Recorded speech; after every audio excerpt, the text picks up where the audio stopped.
What's up everybody, I'm Jake the Lawn Kid. Welcome back to yet another video here on the N-Ext DIY Lawn channel. Today guys, we are back with yet another episode of What's in the Jug.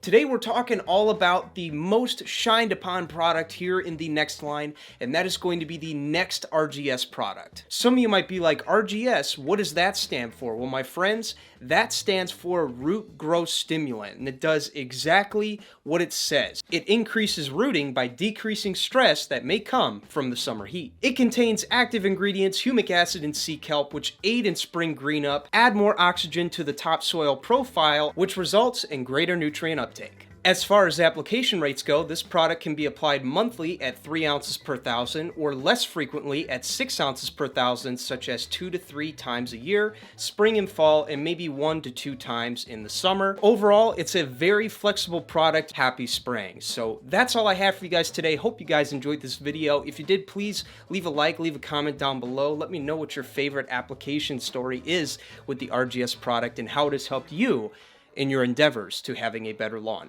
With that, I'm Jake the Lawn Kid. Thank you for watching. We'll see you in the next What's in the Jug.